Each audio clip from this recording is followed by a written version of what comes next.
सुप्रभात प्यारे बच्चों।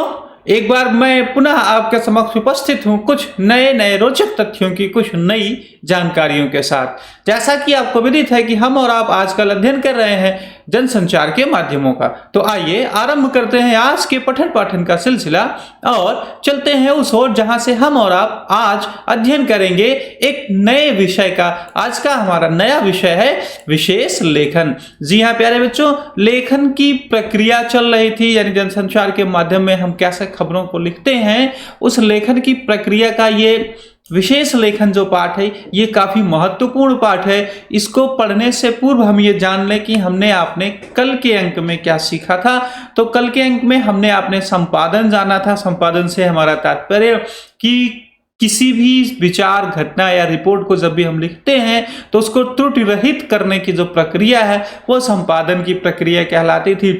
इसके बाद हमने अपने संपादन के सिद्धांतों को जाना था, जिनमें तथ्यों की शुद्धता, वस्तुपरकता, निष्पक्षता, संतुलन, स्रोत की प्रामाणिकता एवं विविधता जैसे विभिन्न तथ्यों का हमने आपने अध्ययन किया था। अर्थात कोई भी खबर जो हमारे समक्ष प्रस्तुत की जा रही है वो पूरी तरीके से शुद्ध हो, जिसका विस्तृत विषय हो, निष्पक्ष हो और समाचार पत्र में, टीवी पर प्रसारित समाचार में या रेडियो से प्रसारित समाचार में हर दिशा से विविध क्षेत्रों का जो समाचार है उसका संतुलन होना चाहिए और जो समाचार हमारे समक्ष प्रस्तुत किए जा रहे हैं उसका एक निश्चित स्रोत हो, उसकी प्रामाणिकता हो। ये सारी चीजें हमने अपने पिछले अंक में जाना था। आज हम और आप जानेंगे विशेष लेखन, कैसे अपने लेखन को विशेष लेखन बनाया जाता है या विशेष लेखन किस प्रक्रिया को कहा जाता है।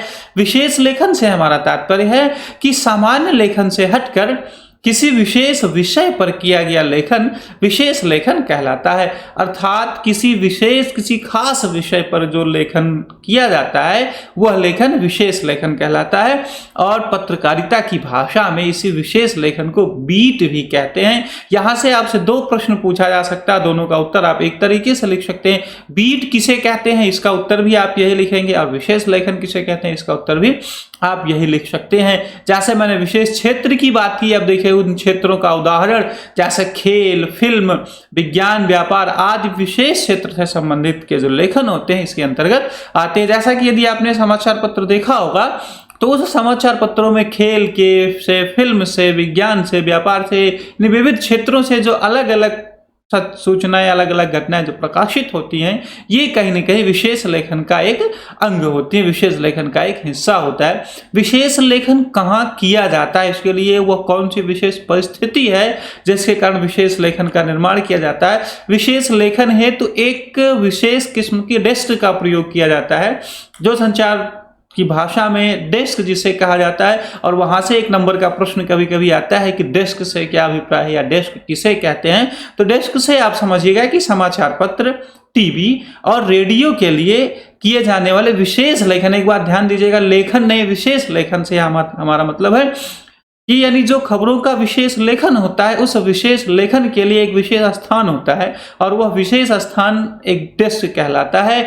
और यहाँ किसी खास विषय के जो विशेषज्ञ होते हैं वो मिल बैठकर उस विषय पर लेखन करते हैं। अर्थात आप सरल शब्दों में कहें, किसी विषय पर जो विशेषज्ञ लोग जिस जगह बैठ करके विशेष रूप से किसी भी समाचार का अंतिम रूप देते हैं वह प्रक्रिया डेस्क कहलाती है। डेस्क के अलावा दो चीजें और खास हैं इस पाठ में। पहला है विशेषीकृत रिपोर्टिंग और दूसरा है बीट रिपोर्टिंग। दोनों में थोड़ा सा अंतर है, हम जाने पहले विशेषीकृत रिपोर्टिंग क्या है। विशेषीकृत रिपोर्टिंग के लिए आवश्यक है कि लेखक को संबंधित विषय की गहरी जानकारी होनी चाहिए। इस रिपोर्टिंग में केवल तथ्यों से काम नहीं चलता, उसके लिए गहन विश्लेषण भी जरूरी होता है। विशेषीकृत रिपोर्टिंग के लेखक को संबंधित भाषा शैली पर पूर्ण अधिकार होना चाहिए। अर्थात किसी विषय की जो विशेष रिपोर्टिंग होती है उसको विशेषीकृत रिपोर्टिंग कहते हैं और इसमें तथ्यों की गहरी जानकारी अर्थात गंभीरता के साथ उस विषय की जो प्रस्तुति है वो की जाए, तो इसे हम विशेषीकृत रिपोर्टिंग कहते हैं। बीट रिपोर्टिंग से जहां तक हमारा तात्पर्य है कि बीट का अर्थ होता है लेखन या रिपोर्टिंग, और या आप कह सकते हैं रिपोर्टिंग का विशेष क्षेत्र। जैसे आपने पिछले अंक में जाना था कि खेल, अपराध, फिल्म, कृषि ये सारी चीज विशेष क्षेत्र से आते हैं। अब विशेष रिपोर्टिंग का आशय यह हुआ कि किसी विशेष क्षेत्र से संबंधित नए तथ्यों की आरंभिक जानकारियां देना, जैसे इसमें कहाँ, कब, क्या, किससे या किसने किया, इतनी जो सारी जानकारियां होती हैं वो बीट रिपोर्टिंग के अंतर्गत आती है। बीट रिपोर्टिंग और विशेषीकृत रिपोर्टिंग में थोड़ा सा अंतर है। आइए हम और आप उस अंतर को जानें। बीट रिपोर्टिंग में क्या होता है कि किसी विशेष विषय से संबंधित तथ्यों की जानकारी होती है, जबकि विशेषीकृत रिपोर्टिंग में विशेष विषय से संबंधित गहन विश्लेषण होता है। इसमें घटनाओं के घटित होने के मूलभूत कारणों और परिणामों पर प्रकाश डाला जाता है। जैसे आपको इस भाषा में समझ में ना आए तो मैं आपको एक छोटा सा उदाहरण देता हूं। जैसे आप बाजार जाते हैं और घर से 500 रुपए लेकर के बाजार से कुछ सामान खरीदने जाते हैं, और सामान खरीद कर जब आप अपने घर वापस आते हैं तो आपके पिताजी पूछते हैं कि बेटा जो सामान खरीदने के लिए आपको भेजा गया था, आप सारे सामान खरीद कर लाए हो? तो आपका उत्तर होता हाँ लेकर आए हैं। तो आपके पिताजी अगला प्रश्न करते हैं कि जो आपको पैसा दिया गया था वो पूर्ण था या उसमें कुछ कम ज्यादा क्या हुआ? तो आप बता देते नहीं, सब कुछ ठीक ठाक था, कोई दिक्कत नहीं है, उतने धनराशि में हमने जो निर्धारित सामान था सब मैं वापस लेकर चला आया हूं। तो यानी ये एक प्रक्रिया है, ये सामान्य सा उत्तर हो गया।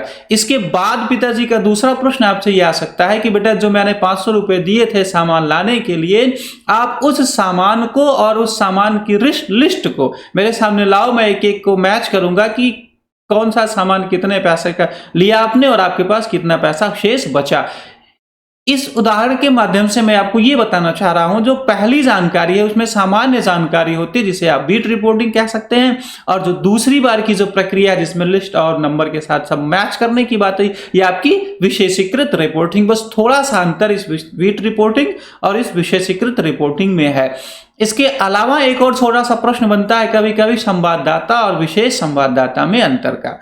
तो किसी भी बीट के लिए तथ्यात्मक संकलन और लेखन करने वाला जो पत्रकार होता है उसे संवाददाता कहते हैं। यानी तथ्यात्मक संकलन और उसका प्रकाशन, ये जो प्रक्रिया जो व्यक्ति करते हैं उसे संवाददाता कहते हैं, जबकि विशेष विषय के विशेषज्ञ और विश्लेषक को विशेष संवाददाता कहते हैं। यानी किसी विशेष विषय का जो विशेषज्ञ होगा, जो उसका विश्लेषण करता होगा, उसे विशेष संवाददाता कहा जाता है। इसके अलावा एक और क्षेत्र से प्रश्न आता है जो है इंटरनेट पत्रकारिता।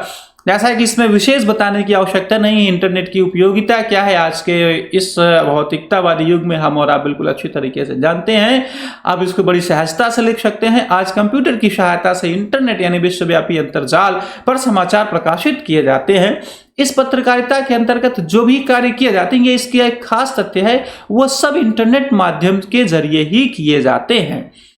यानी जो पत्रकारिता पूर्णतः इंटरनेट पर समर्पित होती है, इंटरनेट के माध्यम से की जाती है, वही पत्रकारिता इंटरनेट पत्रकारिता कहलाती है। इसके कुछ अन्य नाम भी हैं जिसको आप विशेष रूप से ध्यान देंगे। कभी कभी 1 नंबर के प्रश्न में ये अलग नाम से पूछ करके आपको भ्रमित किया जा सकता है कि इंटरनेट पत्रकारिता, ऑनलाइन पत्रकारिता, साइबर पत्रकारिता या वेब पत्रकारिता, ये सारी पत्रकारिताएं इसके नाम हैं।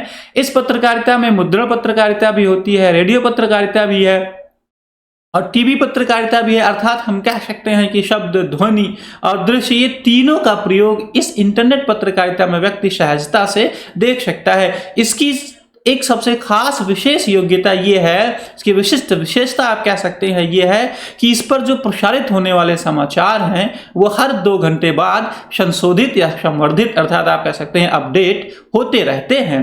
प्यारे बच्चों, इस प्रकार से इंटरनेट पत्रकारिता के साथ आज का हमारा ये अंक कंप्लीट हुआ। आइए हमने आपने क्या सीखा इसको जानने के लिए हल करें आज का कार्यप्रपत्र। आज के कार्यप्रपत्र में हमारा पहला प्रश्न है विशेष लेखन किसे कहते हैं। दूसरा प्रश्न है डेस्क से क्या तात्पर्य है। तीसरा प्रश्न है संवाददाता और विशेष संवाददाता में अंतर स्पष्ट कीजिए। चौथा और अंतिम प्रश्न है इंटरनेट पत्रकारिता से आप क्या समझते हैं। धन्यवाद और आपका दिन मंगलमय हो।